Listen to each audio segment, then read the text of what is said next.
Tá falando o seguinte: o Gão, avisa o Seabra, pelo amor de Deus, que o Matheus Pereira produz melhor como meia e não como falso 9. Ó, o Gão vai comentar sobre isso daqui a pouco, mas antes a gente vai trazer aqui palavras, tanto do Caio Jorge quanto do Seabra. Depois de todo o episódio que aconteceu, né, na última partida do Cruzeiro, o Caio Jorge entrou mal, acabou perdendo o pênalti e ontem fez gol na partida, recebeu o apoio da comissão técnica e também da torcida do Cruzeiro. A gente vai ouvir, então, ambos. E aí o Gão pode comentar tanto as palavras aqui do Thiago Gomes, quanto dos jogadores, do jogador do Cruzeiro e também do técnico celeste. Então, após o pênalti perdido ali, claro que você fica um pouco abatido, é normal. Ninguém vai ficar feliz com o pênalti perdido, desperdiçado. Mas eu sabia que, em questão de tempo e alguns jogos, eu iria voltar a fazer o que eu sei. E com muita tranquilidade hoje ali, com um belo passe do Matheus, eu consegui concluir a gol, dei uma assistência para o Matheus Henrique também. E agora é continuar trabalhando, porque eu sei que tenho muita coisa a oferecer ainda para o Cruzeiro e é só o início. O que a gente fez foi dar confiança para ele, falar para ele que ele ia jogar e fazer as orientações. Então eu mesmo fiz um coaching com ele ontem também, para tirar qualquer dúvida, né, no sentido de passar confiança de que as coisas que ele precisa fazer, ele já entendia. A questão era acertar o tempo dos movimentos, seja defensivo, seja ofensivo, então ficar mais com as leituras mais rápidas. Então vamos falar primeiro sobre a dúvida do Thiago, na opinião dele, em relação ao Matheus Pereira, né? O Matheus Pereira, eu gosto dele mais um pouco centralizado, encaixado no meio dos volantes, por causa dessa possibilidade aí, ó. Ele encontra os companheiros sempre na beirada do campo, ele consegue fazer um passe, por exemplo. Ontem ele encontrou o Caio Jorge nesse passe aí, no segundo gol do Caio Jorge, ele consegue encontrar o Caio Jorge entrando no meio das linhas, dando profundidade ali, inclusive tirando... Olha só como é que o Matheus Pereira tira a velocidade da bola, vindo de trás, e encontra a passagem do Caio Jorge. Belo passe, né, Algan? Belo passe. E aí consegue encontrar aí. Então, todo sucesso do mundo para o Caio Jorge, evidentemente que em momentos e dias difíceis vai ter a crítica do torcedor, porque o futebol, Toledinho vive falando isso mesmo, é o factual, é o momento. Então, mediante ao momento, você tendo uma boa sequência, você é elogiado. Se você tiver uma sequência ruim, você vai ser cobrado e vai ser criticado. É absolutamente normal isso acontecer no futebol. Eu acho que varia muito de jogo para jogo, porque vai ter partida que o Matheus Pereira vai ficar muito bem marcado no meio e não vai conseguir jogar. Aí, de repente, põe ele de falso 9 para confundir a defesa adversária. E quando o jogo dele entrar, deixa ele de 10 mesmo. E o Caio Jorge tem uns cabo eleitoral muito forte, que além do áudio do Pedrinho, a mãe dele e os amigos dele, se ficarem perto do Seabra ali na descida do ônibus, eu quero ver quem que não escala esse menino de titular, né? Só a mãe dele ficar aqui pro Seabra, aqui na porta do ônibus, ó. Quero ver quem que encara. E mãe em beirada de campo é pior, gente, que os caras mais bravos tem no meio de torcida, viu? Apenas para finalizar meu comentário aqui, eu acho que numa sequência interessante, se o Caio Jorge performar dessa forma, acho que vai dar certo e tá tudo certo em relação a isso. A minha grande preocupação é com o sistema defensivo do Cruzeiro. Na hora que o Japa entrou, ele conseguiu preencher esses espaços que o Wallace não preencheu, porque precisa se condicionar melhor, ainda não pegou o ritmo do futebol brasileiro. Daqui a pouquinho a gente traz aqui no Alterosa Esporte a reportagem completa da apresentação do Lisca que rolou lá no América na semana passada. Todos os detalhes sobre tudo que rolou na partida entre Cruzeiro e o Atlético Goianiense lá no Mineirão.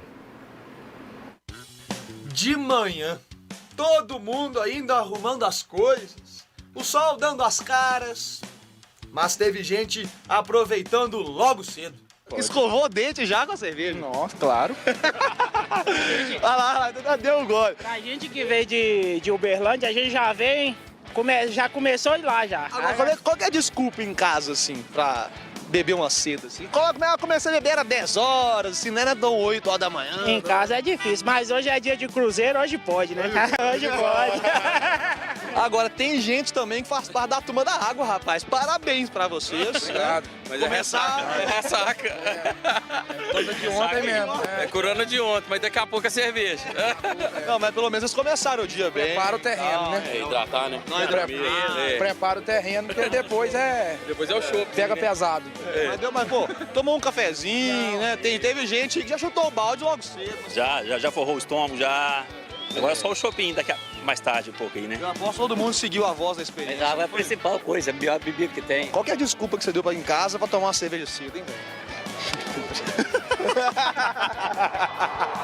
Quem não tem nada com isso e mandou em casa foi o Cruzeiro. Logo no começo fez 1-0 com o William, também da seleção brasileira, de pênalti. Hoje foi ainda mais especial porque era um objetivo da equipe ganhar o jogo e conseguir fazer isso ajudando com o gol ainda mais especial. Então, acho que não tinha forma mais especial de eu me despedir, de eu ir para a seleção do que essa, com 3 pontos e fazendo gol ainda. Estou muito feliz com tudo que está acontecendo na minha vida. O segundo gol foi de cabeça. Caio Jorge cruzou na medida para o Matheus Henrique mandar para as redes.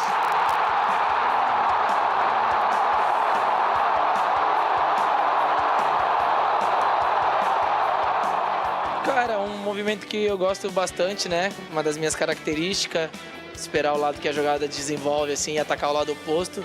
E uma assistência sensacional do Caio. E eu pude fazer o gol ali. O Atlético Goianiense até tentou estragar a festa celeste. O costa-riquenho Campbell diminuiu, mas sem chance. Não era dia para isso. E o Caio Jorge. O Caio Jorge agora sim. 3-1. Alívio para ele e para a torcida. Emoção muito grande, como eu falei, estádio lotado. Tinha um desejo muito grande de fazer um gol aqui no Mineirão e assim que meu gol saiu, com toda a cobrança e todo o apoio do grupo também, foi um momento ali de extravasar e comemorar com a torcida. Alívio também porque agosto acabou. O Cruzeiro que não venceu nenhuma das 5 partidas na Série A. No mês passado, começou setembro com o pé direito. Que venha com várias outras, né, durante esse mês aí.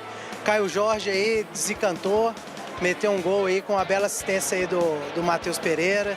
É isso aí, Cruzeirão agora é embalar. Com vitória, graças a Deus. Vamos torcer para ele desencantar agora. Agora nós ganhamos, agora embalou, né? Agora a gente vai ser campeão brasileiro. Graças a Deus, o brasileiro estava meio precário, né?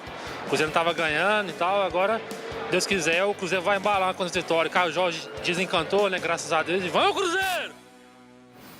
Tá aí, mais uma vitória do Cruzeiro em casa, diante da torcida. E ó, promessa é dívida, havíamos prometido aqui, né? As tramelas da galera da bancada, a gente já vai direto para saber como é que foi essa projeção aí, também do jogo do Cruzeiro. Será que teve tramela certa? Só tramela errada? Coloca aí na tela, meu time. Atlético Goianiense, 1-0 no Cruzeiro, 1-0 para esse outro Atlético aí.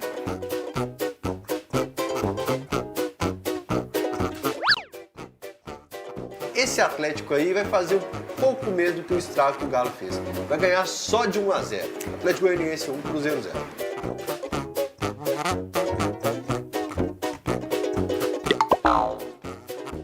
Goleada pra cima do Atlético Goianiense, domingo, 11 horas da manhã, com o Mineirão lotado. 1-0 pro Cruzeiro contra o Atlético Goianiense.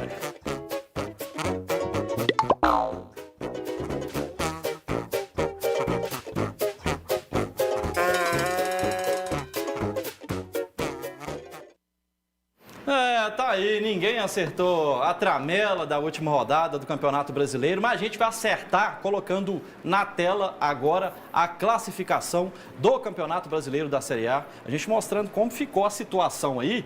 Coloca aqui, Miltinho, na TV pra gente também, só pra gente ir acompanhando, né, saber como tá essa classificação. A gente está vendo o Botafogo líder com 50 pontos, venceu o Fortaleza, confronto diretíssimo. Ô, Gão, 5º lugar, hein, cara? Tá subindo. 5º lugar, cara. Por causa dessa campanha dentro de casa. Por causa da campanha do Cruzeiro dentro de casa. Então, uma campanha que apenas desfavorece a gente porque, às vezes, com pontos que poderiam ter sido conquistados nos nossos domínios, a gente perdeu. Foi o caso do Clássico, por exemplo, contra o Atlético, o caso do jogo, por exemplo, contra o Fortaleza e outros jogos onde o Cruzeiro também, outros jogos, onde o Cruzeiro foi prejudicado também em algumas situações. Mas, enfim, vamos que vamos nessa batalha aí, porque estamos dividindo a atenção entre 2 competições. O importante é o time sempre performar muito bem. É isso que importa para o time do Cruzeiro. 5º lugar, boa colocação. Pegar uma sequência boa aí para subir um pouco mais na tabela e garantir a vaga na Libertadores de vez. O Cruzeirense, nem o mais otimista, imaginava isso também, né, Hugão, no começo do campeonato. Então, a posição do Cruzeiro, pelo que foi projetado antes, é um bom lugar. Deixa só o Fael comentar aí sobre a... Em determinado momento da rodada, até o próprio Grêmio já tinha ultrapassado o Atlético, que gera uma preocupação enorme na gente, porque se está 5 jogos